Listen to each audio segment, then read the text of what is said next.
bagus, paling tertata, paling rapih, ya. Dan beliau termasuk orang keempat atau orang kelima yang pertama kali masuk ke dalam Islam.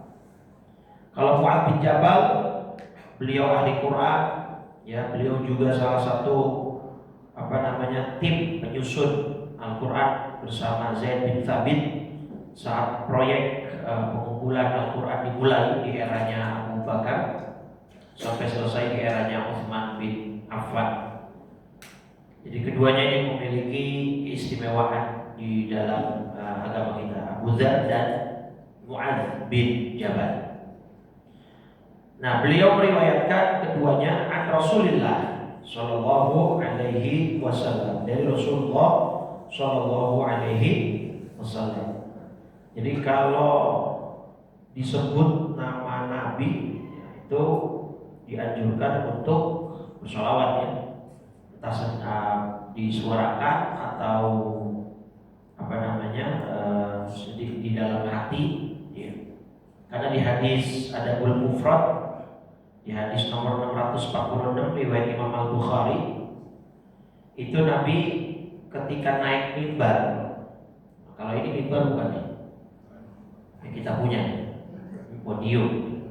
Kalau mimbar yang ada tangga, itu secara fikih. Jadi Nabi pas naik mimbar itu bilang amin, amin, amin. Jadi ada 3 anak tangga, masing-masing anak tangga Nabi bilang amin. Ini diriwayat Adabul Mufrad Imam Bukhari. Terus selesai khutbah, Nabi ditanya sama sahabat, kenapa kau tadi bilang amin 3 kali? Nah, satu, intinya malaikat Jibril turun dan berdoa dengan 3 doa. 3-tiganya saya aminkan. Apa doanya malaikat Jibril yang pertama? Atau perkataan malaikat Jibril, raghima anfu 'abdin adraka abawaihi au ahadahuma lam yudkhilhul jannah. Celaka, rugi orang yang mendapati kedua orang tuanya masih hidup atau salah satunya tapi nggak bisa menyebabkan dia masuk surga. Nah, Nabi bilang amin. Maknanya kalau ada orang mendapati kedua orang tuanya masih hidup atau salah satunya, tapi hal itu tidak membuat dia masuk surga, padahal itu tingkat surga paling mudah dan ada di hadapan kita semua, maka orang itu rugi dan celaka. Malaikat Jibril doanya begitu, Nabi bilang amin. Doa yang kedua, rohima anfu abdin dakhala alaihi Ramadan lam yughfar lahu. Rugi, celaka orang yang masuk Ramadan, keluar dari Ramadan tanpa mendapat ampunan. Maknanya sama-sama keterlaluan. Kok bisa masuk bulan Ramadan tapi tidak dapat? Karena saking luasnya ampunan Allah pada saat itu. Sama keterlaluannya dengan orang yang masih punya orang tua, tapi orang tuanya tidak dapat membuat dia masuk, artinya dia gak berbakti gitu, yang tadi pertama. Yang kedua, tadi dia masuk Ramadan, tapi keluar dari Ramadan gak dapat ampunan. Celaka orang begitu, kata malaikat Jibril. Nabi bilang amin. Dan yang ketiga, roghima anfu imri'in dzukirta indahu falam yusalli 'alaika. Celaka, rugi, ya, orang yang ketika namamu wahai Muhammad disebut di sisinya sallallahu alaihi wasallam, falam yusalli 'alaika, namun kemudian dia tidak bersolawat kepadamu padahal sudah mendengar namamu disebutkan, maka orang seperti itu, kata malaikat Jibril, merugi dan celaka. Nabi bilang amin. Nah, ini menjadi sebuah anjuran untuk kalau kita mendengar Nabi Muhammad SAW, kita bersolawat kepada beliau, terserah dalam hati mau diucapkan. Ditambah lagi dengan hadis Sahih Muslim, man shalla alayya salatan sallallahu alaihi biha asyra. Salawat kepadaku 1 kali, Allah akan balas 10 kali. Nah, di dalam kitab yang lain ada riwayat Nabi pernah ditanya, ini 1 kali banding 10 kali lipat, ya, artinya sholawat 1 kali kepada Nabi dibalasnya sama Allah berapa? Hal bisyarti huduril qalbi, kata sahabat, apakah disyaratkan harus hatinya hadir, harus khusyuk begitu? Ya, ya bapak-bapak gitu misalkan malam tahajud gitu kan. Selesai tahajud sudah sholatnya selesai, pikiran gitu kan. Bangunlah cucunya, bangun menantunya, anaknya. Dilihatnya kok kakek lagi khusyuk pikiran. Saking khusyuknya itu palanya sampai doyong begitu Pak. Pas dilihat sama cucunya bukannya khusyuk Pak, ternyata ketiduran. Gak apa-apa gitu. Apakah harus begitu sholawat baru dibalas 10 kali lipat sama Allah? Lah, kata Nabi. Bal likulli musallin alayya 10 kali lipat bagi yang sholawat kepadaku 1 kali, itu untuk semua orang yang bersholawat kepadaku bagaimanapun keadaannya. Fa'amma kana bi huduril qalbi, kalau dia sholawatnya dengan khusyuk dan hati yang hadir, falam ya'lam qadrahu illallah, itu gak ada yang tahu nilai besarannya hanya kecuali Allah. Wajar Pak, itu kan perintah Quran kalau sholawat. Jadi Bapak kalau Ibu lagi sholawat itu mengamalkan 2 sekaligus, mengamalkan Quran dan mengamalkan sunnah.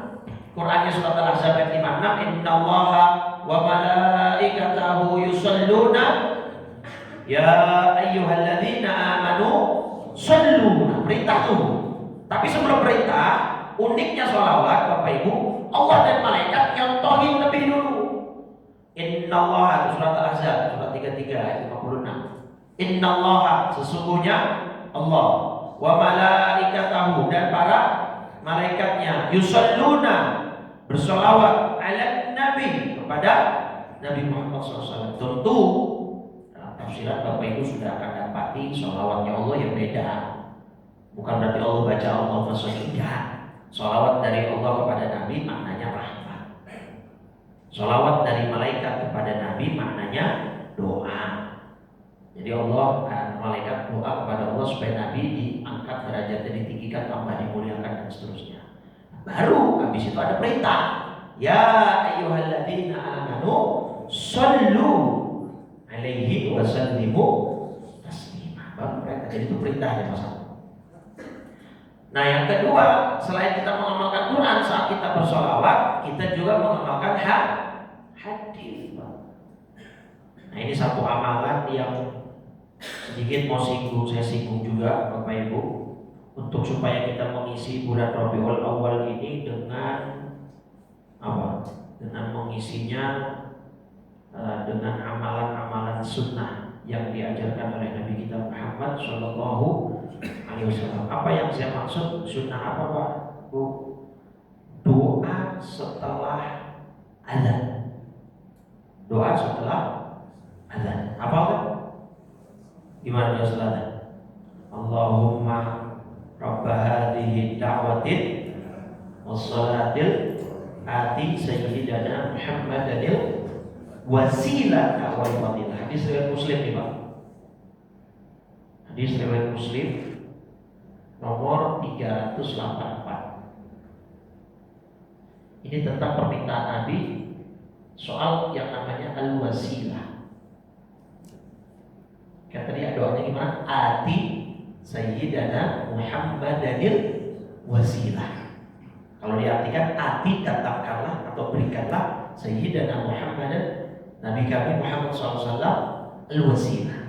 Jadi ternyata di hadis Muslim nomor 384 ini Bapak Ibu, kata Nabi, idza sami'tumul mu'adzina faqulu mithla ma qala.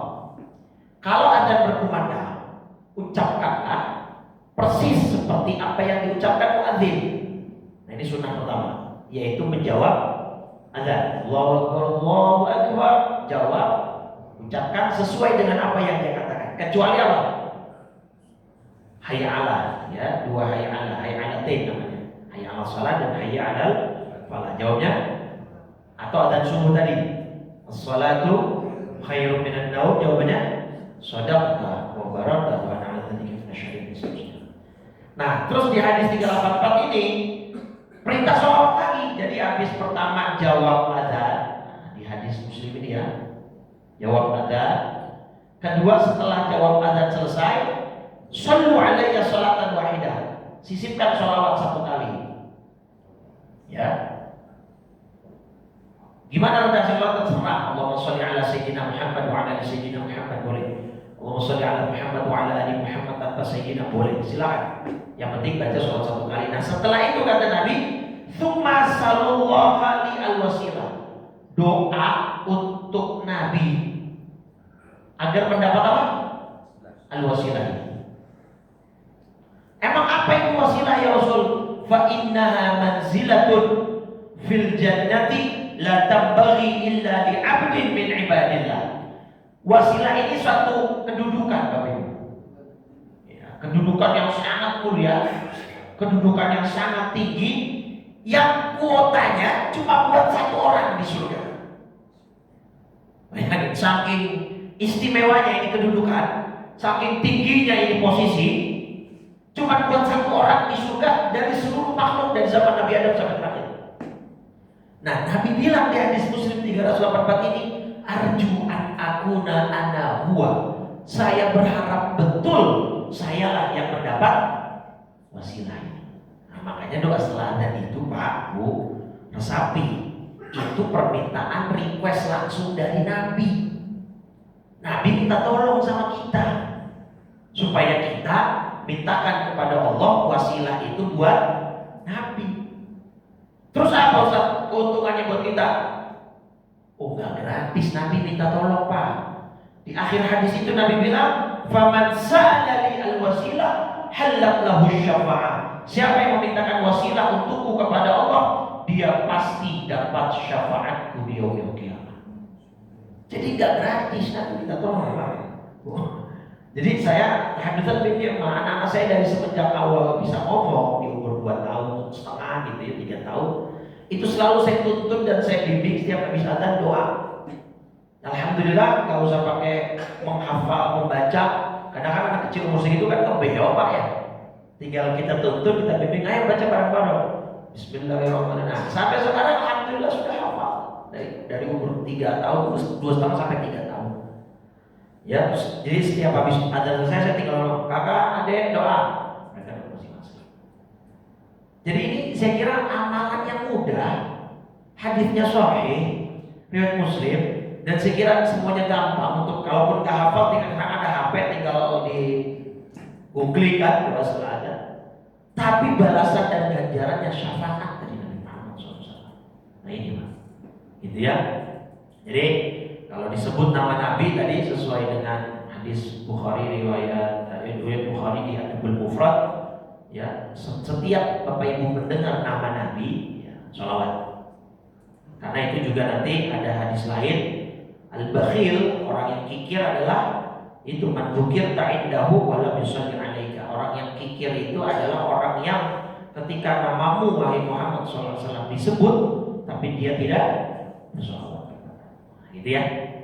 Jadi ini saya kira akan lebih saya banyak akan isinya, kontennya dengan yang kaitannya dengan Nabi kita Muhammad SAW, karena ini hari spesial, tanggal merah, ya hari 12 Rabiul Awal, hari kelahiran baginda Nabi kita Muhammad SAW.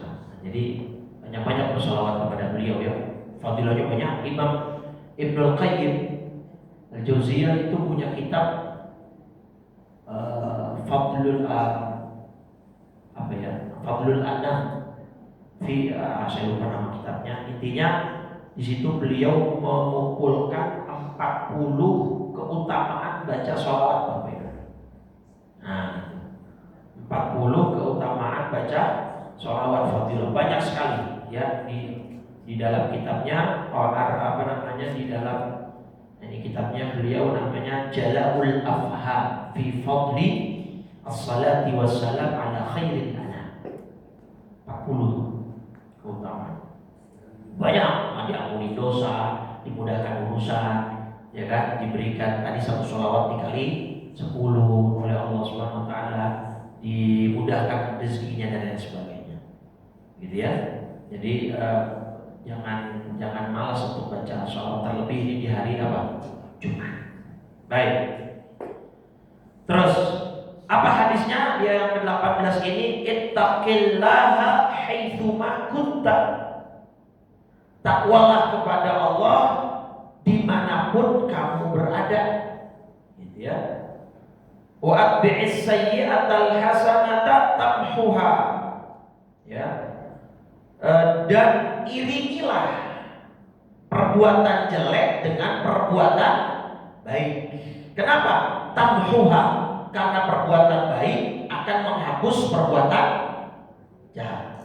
Nah ini nanti dari Qurannya Quran surat Hud, Bapak Ibu. Quran surat Hud surat 11 ayat 114. Ya, surat 11 surat Hud ayat 114. Wa aqimis salata tarafayil laili tarafayil nahari zulafan minal laili innal hasanati yudhibnas sayyi'at dzalika dzikra lidzakirin. Surat Hud surat 11 ayat 114. Dirikanlah salat pada kedua ujung pagi, kedua ujung hari, maksudnya pagi dan sore. Ini mungkin nama restoran pagi sore ini ngambil dari Quran ini. Aqimis salata tarafain nahar itu dua ujung hari, artinya pagi sama sore. Wa zulafan minal lail, dan sebagian dari malam. Nah, innal hasanat yudhibnas sayyi'at. Sesungguhnya kebaikan akan menghapus keburukan. Ini asbabun nuzulnya ada beberapa versi lah. Saya bacakan tafsirnya ya.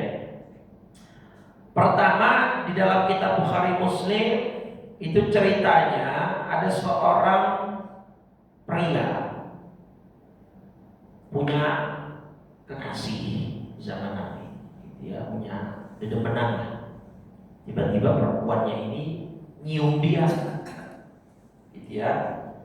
Atau dia nyium, pokoknya intinya terjadilah ciuman itu. Kemudian tumma'atan Nabi sallallahu alaihi wasallam, kemudian datang kepada Nabi. Ini di hadis Bukhari nomor 526 Bukharinya, Muslimnya 2763. Setelah dia mencium perempuannya ini, bukan suami istri tapi ya, konteksnya bukan suami istri.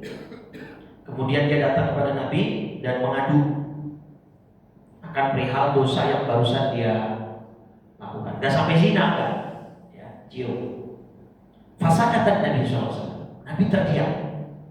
Artinya Nabi belum berani ngambil jawaban keputusan itu. Gimana? Hatta nazalat hadhil ayat. Sampai kemudian turunlah ayat ini. Fada'ahu, kemudian Nabi memanggil orang yang tadi curhat. Faqara'aha alaih. Nabi bacakan ayat ini kepada orang itu. Nabi orang itu ngomong, hadza lahu khassah. Ada seorang lain melihat peristiwa ini, ya Rasul, ini ayat surat Hud ini ayat 114, apakah khusus buat orang itu? La, balin nasi ammah. Ini untuk seluruh manusia. Artinya setiap habis berbuat jahat, berbuat dosa, buru-buru, cepat-cepat langsung tambal dengan perbuatan baik. Apa? Di sini disangkakan, nah, dia langsung sholat, dia langsung sedekah, apapun gitu ya. Itu insya Allah langsung bisa menghapus kesalahan yang barusan dia lakukan. Tapi garis bawah ini, jangan dimainkan, jangan disengaja. Maksudnya, wah ini udah enak deh, udah konsepnya begini nih, mekanismenya jelas. Yaudah kita putus aja, bisa langsung istighfar aja. Jangan Pak, itu namanya tala'ub biddin, mempermainkan agama. Ini bagi orang yang benar-benar tidak sengaja, khilaf, dia namanya manusia berbuat dosa, nah buru-buru. Daripada dia putus asa, buru-buru. Kalau yang disengaja mah bermain kepada Allah itu. Kalau kata guru saya, orang yang model begitu besok, yang suka mempermainkan hukum begitu, dia dimasukin nerakanya sama Allah di dalam gentong. Pas nanti dia misalkan protes, ya kok saya masuk neraka? Allah tinggal jawab, kalau kamu gak masuk neraka, saya mau bilang, kamu masuk ke dalam gentong. Cuma kebetulan gentongnya di neraka, jadi dimainin balik sama Allah gitu. Orang yang suka mainin hukumnya Allah, besok dimainin lagi sama Allah SWT. Jadi hati-hati ya, hadis semacam ini bukan untuk dijadikan mainan ya. Nah jadi terus itu versi pertama. Versi kedua di hadis Bukhari Muslim juga 6823, nomor Bukharinya, Muslimnya 2764. Ada seorang melakukan dosa. Ini asabtu haddan faqimhu alayya. Ya Rasul, saya melakukan dosa yang harusnya saya dapat hukuman. Tolong dong hukum saya, gitu ya. Terus kata Nabi, Yaudah, ntar di sholat dulu kita. Kemudian fahadaratis sholat, fasalda ma'na, orang ini datang sholat, kemudian sholat bersama Nabi. Selesai sholat, orang ini nagih lagi, Pak. Tuh orang dulu ya. Orang dulu bukannya kabur, Pak, sama hukuman, malah minta. Karena apa? Nanti ada perbedaan pendapat memang, Pak. Kalau orang sudah dihukum di dunia atas dasar hukum Islam, apakah masih disiksa di akhirat? Dengan kata lain, apakah hukuman di dunia menghapuskan dosa? Nah, itu khilaf ulama. Nah, kalau sebagian pendapat ulama mengatakan iya. Kenapa? Karena para sahabat banyak nih yang kasusnya begini nih.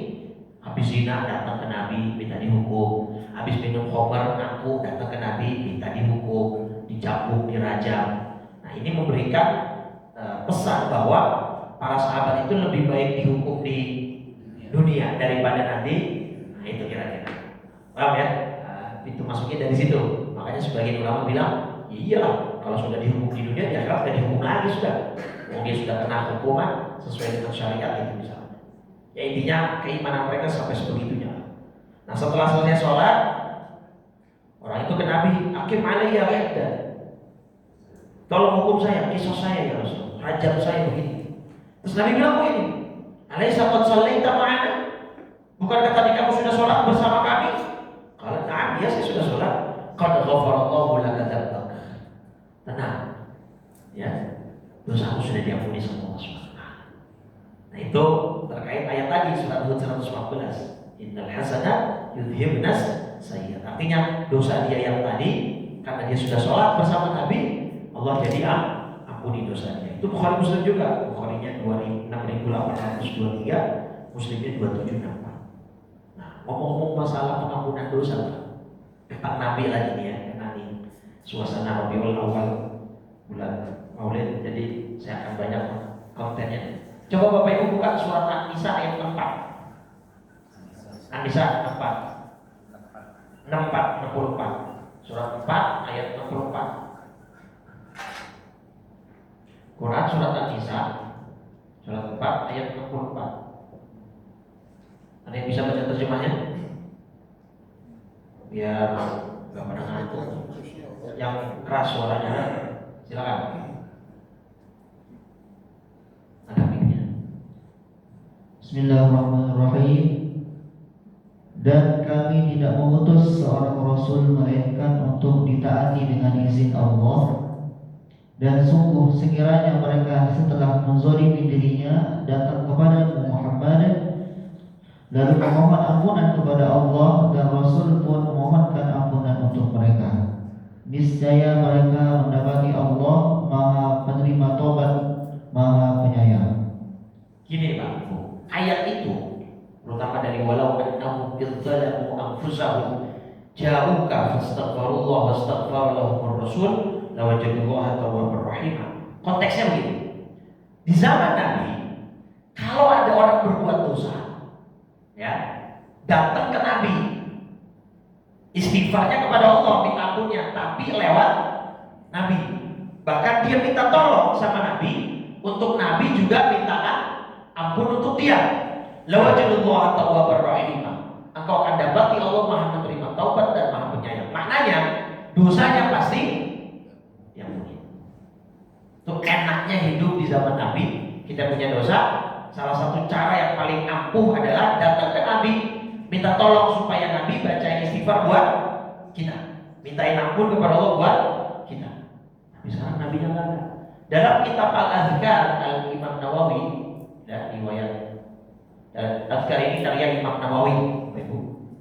Ya, di dalam bab haji, di kitab Al-Azkar karya Imam An-Nawawi, di hadisnya di nomor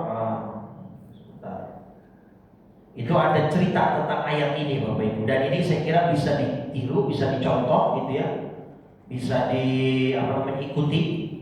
Hadisnya nomor 1069 di kitab Al-Azkar, nomor 1069 di bab haji. Al-Azkar itu karya Imam Nawawi.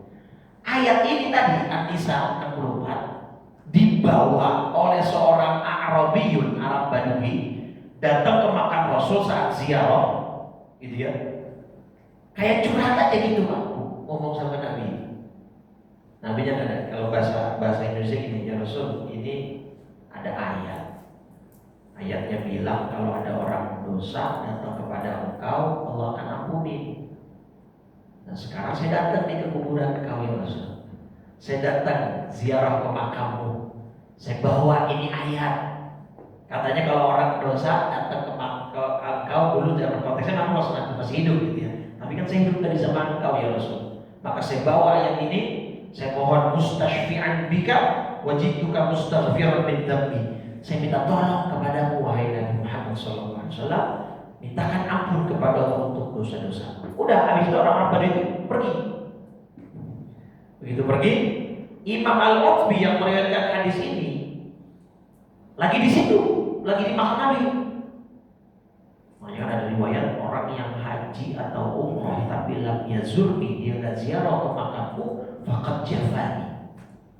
Dia telah menyakiti hatiku, kata Muhammad. Dan kalau Nabi hatinya sakit, kira-kira umrah dan hajinya gimana statusnya? Kita tahu haji ritualnya gara-gara siapa? Yang ngajarin kita manasik haji, Rasulullah SAW. Bahkan ya Umar bin Khattab radhiyallahu anhu ketika mau mencium Hajar Aswad. Ya, kalau bahasa Indonesianya kata-kata Umar bin Khattab begini. Batu, jangan GR ya. Jangan kepedean nih. Saya nyium kamu bukan gara-gara kamu spesial atau gimana-gimana. Innaka hajarun, kamu cuma sebuah batu. Hanya karena aku melihat kekasihku menciummu, maka aku mau mencium. Jadi kita tahu bahwa Hajar Aswad itu mulia, ada sunnah menciumnya gara-gara siapa juga. Makanya Imam Syafi'i dan Imam Malik itu berbeda pendapat Pak. Bapak Ibu yang pernah umrah dan haji, kira-kira lebih utama mana, Mekah atau Madinah? Kalau dari sisi dalil hadisnya, sholat di Masjidil Haram berapa kali lipat dari masjid biasa? 100.000 kali lipat. Masjidil Nabawi 10.000. Masjidil Aqsa 1.000. Itu kan 3 masjid yang bahkan kita boleh dalam tanda petik memaksakan diri untuk datang, kata Nabi. Memaksakan diri tentunya dengan batasan kemampuan kita masing-masing. Kalau dilihat dari itu kan berarti Mekah nomor 1 Pak, karena Masjidil Haram 100.000 kali lipat ya. Dan itu yang menjadi pegangan Imam Syafi'i, karena di situ ada Masjidil Haram, ada Ka'batul Musyarrafah. Jadi Mekah afdal min Madinah, kata Imam Syafi'i. Tidak dengan Imam Malik bin Anas yang memang orang Madinah, tinggal di Madinah. Beliau berkata, "Indi, bagiku Madinah itu afdal min Mekah. Madinah lebih mulia daripada Mekah. Bukan karena tidak kenapa-kenapanya, bukan karena menolak dari enggak, tapi karena kedekatan beliau dengan Nabi Muhammad SAW.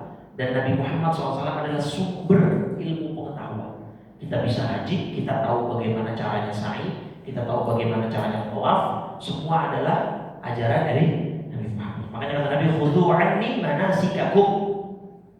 Ya, ambillah dariku ritual manasik ibadah haji kalian. Ya, kalau tanpa Nabi kita nggak tahu gimana caranya. Bahkan zaman Nabi belum diutus jadi Rasul kan, Ka'bah itu tempat naruh apa? Ka'bah itu tempat naruh apa sama orang-orang Quraisy? Naruh berhala. Latta Uzzaman ditaruh di situ. Nah, gitu. Jadi seperti itu Bapak Ibu. Nah ini ayat dibawa sama Arab Badui itu ngadu, ya Rasul saya banyak dosa. Saya datang ke makammu membawa ayat ini, menagih janjinya Allah. Setiap ada orang yang dimintakan ampun oleh engkau, Allah pasti akan mengampuni. Maka tolong ampuni, mintakan ampun kepada Allah atas dosa-dosa saya. Nah, udah tuh orang Badui pulang. Imam Qurtubi yang meriwayatkan hadis ini di dalam kitab Adhkar Imam Nawawi ketiduran. Fara'aitun Nabiya sallallahu alaihi wasallam fi naum. Saya mimpi ketemu Nabi dalam tidur. Faqala li, kemudian Nabi ngomong kepada saya, "Ya Qurtubi, al-hikil Arabiyah, wahai Imam Qurtubi, kalau bahasa kitanya parangin, saper, kejar orang Arab Badui tadi. Kenapa ya Rasul?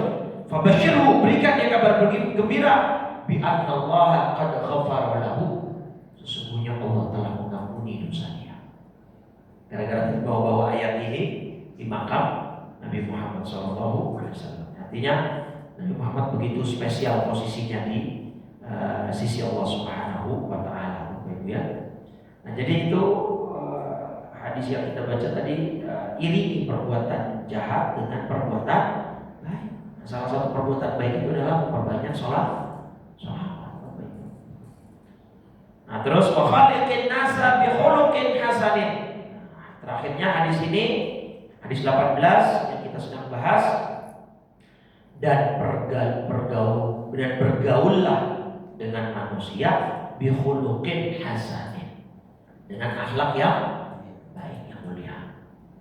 Contoh akhlak yang paling mulia dari Nabi kita Muhammad sallallahu alaihi wasallam. Makanya dalam surat Al-Qalam, silakan nanti dibuka surat Al-Qalam, surat ke-68 ayat 4. Allah memuji nabinya, wa innaka la'ala khuluqin azim, dan sesungguhnya engkau benar-benar berbudi pekerti luhur. Inilah kemudian yang kiranya pantas kemudian Nabi Muhammad SAW menjadi pionir dalam akhlak dan pergaulan. Ada orang meludahi tiap hari, begitu sakit, yang pertama kali jenguk justru yang diludahi. Coba bayangkan. Abu Jahal pura-pura sakit, Bapak Ibu, karena tahu Nabi ini orangnya suka ngejenguk orang sakit. Sama Abu Jahal dibikin trap, dibikin jebakan. Depan rumahnya digali lubang. Harapannya nanti begitu Nabi datang menjenguk, nabinya terprosok, jeblos. Tapi karena diberitahu oleh malaikat Jibril alaihissalam, putar balik, Nabi gak jadi. Abu Jahal dari dalam, waduh, kok Muhammad gak jadi masuk? Dikejarnya sama dia, Pak. Di situ lupa dia. Akhirnya senjata makan tuan. Itu subhanallah, tanah seperti ambles, Pak. Tempatnya mau nolong pakai tali, yang pakai kayu, gak ada yang sampai. Dan dia sadar, ya Abu Jahal, lam yansurni illa Muhammad, ini gak ada yang bisa nolong saya kecuali Muhammad SAW. Akhirnya dipanggil Nabi untuk nolongin Abu Jahal yang sudah terperosok. Subhanallah, itu hati luar biasa. Nabi datang. Kalau kita kan ya ada orang mau ngejahatin kita, malah dia yang celaka duluan. Kira-kira respon kita gimana minimal? Syukurin, biar rasa, gitu kan? Minimal begitu respon kita. Tidak dengan Nabi kita Muhammad SAW. Beliau datang, beliau mau nolongin. Nabi bilang, Abu Jahal, saya tolongin, tapi kamu beriman ya, siap. Orang kan lagi kepepet begitu, siap-siap aja.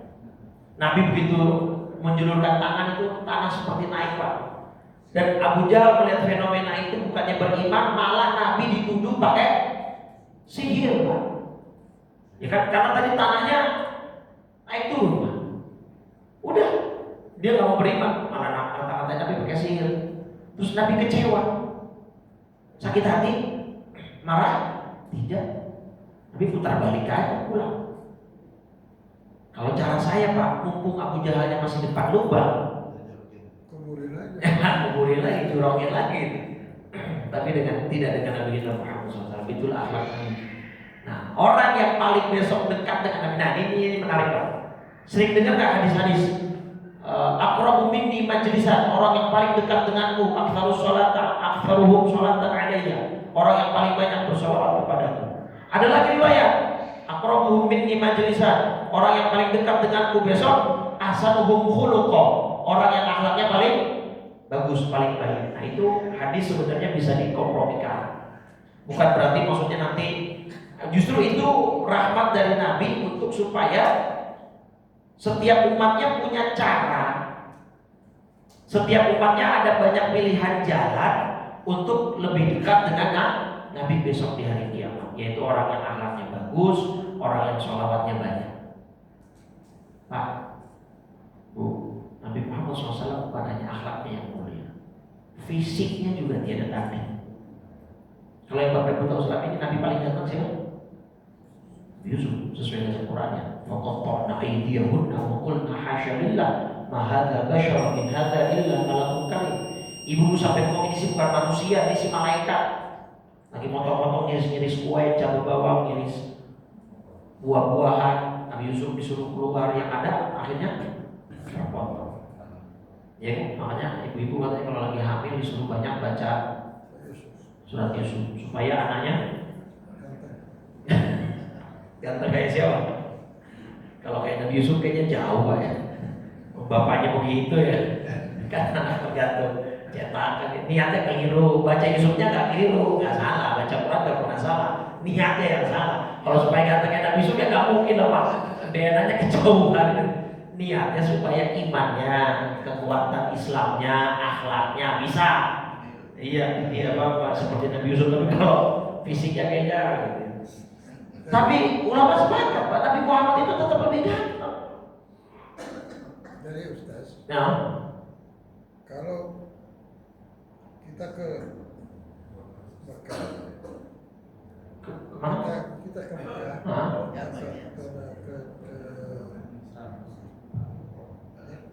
kita pergi ke makam Rasulullah, Hmm? kita baca Ayat itu surat An-Nisa ayat 64 ya. 14 itu. An-Nisa ayat 64. Kalau kita ke Makam Nabi. Kalau kita makan ke makam Nabi, kita baca surah An-Nisa 144 ini. 64 Pak.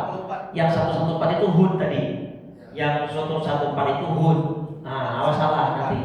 Yang An-Nisa yang tadi dibaca Arab Badui itu An-Nisa ayat 64. Oke, Nah, kalau yang 114 itu surat Hud. Terkait tadi hadis kita, innal hasanat yudhibnas sayyi'at. Kebaikan bisa menghapus keburukan. Oke. Ya. Jadi kita ke sana, kita baca ayat ini. An-Nisa 64. Padahal sudah hapus juga dosa-dosa. Insya Allah. Insya Allah. Jadi ya bukan suatu yang mustahil, tapi sambil dihayati makna ayatnya, sambil betul-betul dirasakan saya punya dosa apa, dibayangkan kalau bisa dosa-dosanya supaya Allah hapus semua. Insya Allah bisa, sangat mungkin gitu ya. Tidak ada yang mustahil bagi Allah. Segera berangkat ya. Berangkat kita. Insya Allah maka ada yang mustahil. Ya. Allah sudah janji di Qurannya dan kita minta kepada Nabi Muhammad SAW yang paling dicintai oleh Allah. Jadi tidak ada yang mustahil semua. Nah, terakhir balik lagi tadi masalah fisik Nabi. Saya mau ungkap dua fisik Nabi Pak, di hadis Bukhari dan Muslim nih. Dan dua-duanya ini sesuatu yang kalau di manusia biasa tuh menjijikan. Satu keringat Pak. Hadis Muslim 2331. Ya, Muslim 2331. Ini soal keringat Nabi Pak. Jadi singkat saja, waktu kita sudah mepet. Nabi singgah di rumah Anas bin Malik. Anas bin Malik punya ibu namanya Ummu Sulaim. Ummu Sulaim. Nabi singgah bercucuran keringat. Kata Anas bin Malik, ja'at ummi biqarrah. Ibu saya tiba-tiba bawa botol-botol kecil. Buat apa mah? Taslutul araqa fiha. Itu keringat Nabi yang berceceran, sama Ummu Sulaim dimasukin botol. Fastaiqadha Nabi. Kemudian Nabi bangun, ditanya, "Ma hadzal ladzi tasna'in ya Ummu Sulaim?" Apa yang kamu lakukan ini Ummu Sulaim? Hadza araquka, ini keringatmu ya Rasul. Buat apa? Naj'aluhu fi tibina. Saya jadikan parfum untuk minyak wangi saya. Hadis Muslim 2331. Makanya beberapa istri Nabi, kalau Nabi pulang itu Bu, sama istri Nabi beberapa itu bajunya dibukain, badannya dilapin pakai kain. Nanti kainnya dipeluk, dicium. Kenapa? Wangi. Nah, ibu-ibu kalau mau jadi istri yang solehah, bisa sesekali begitu lah. Bapak-bapak yang baru pulang dari mana, jangan mandi dulu, langsung dilapin. Berkahnya di situ. Habis itu ciumin deh. Insya Allah. Habis main dia olahraga. Itu hadis Muslim tentang keringat Pak. Sekarang Bukhari tentang ludah Pak. Di dalam hadis Bukhari nomor 2731. Ini Bukhari 2731 dan 2732. Ya, di Bukhari. Itu ada keterangan matana khama Rasulullah nukhamatan. Tidaklah Nabi meludah. Tanah khama itu ludah yang dari dalam Pak. Apa kalau kita sebut reak khama. Kecuali illa waqat fi kaffi rajulin minas sahabat. Kecuali pasti reaknya Nabi sudah jatuh ke tangan telapak para sahabat. Diperebutkan Bapak Ibu. Hadis Bukhari 2731 dan 2732. Untuk apa saat diperebutkan? Dalam kafiha wajhahu wajildahu, dipakai buat membalur ke mukanya sahabat dan kulitnya. Ibarat kayak ibu-ibu pakai apa tadi? Skincare. Sahabat skincare-nya langsung dari reaknya Nabi Muhammad SAW. Bagi kita menjijikan, maka jangan dibayangin reak kita. Bapak Ibu. Nah, terus di hadis lain tentang perang Khandaq, Bapak Ibu, di hadis nomor 4100 sama-sama Bukhari. Ini masih tentang ludah. Tapi kalau ini ludahnya bukan reak, tapi basokok, ludah yang air liur. Ceritanya singkatnya perang Khandaq, sahabat dan Nabi kelaparan karena hampir 1 bulan tidak terjadi kontak fisik perang, kan saling tunggu kan, bikin parit, bekal hadis. Rumah paling dekat dengan posisi perang Khandaq sahabat Jabir pulang bin Abdullah. Nanya, Pak, ada makanan apa? Rasul kelaparan. Sahabat-sahabat habis bekal. Kita ada anak kambing, Pak. Ya udah masak. Anak kambing itu, Pak, kalau buat orang Arab paling cuma buat 5 orang, maksimal 10. Orang Arab makan ayam yang gede aja belah 2, Pak, buat 2 orang. Kalau kita kan potong berapa kita ayam? 8, 10. Ada yang 12, 14 ada, Pak. Dimutilasi itu namanya.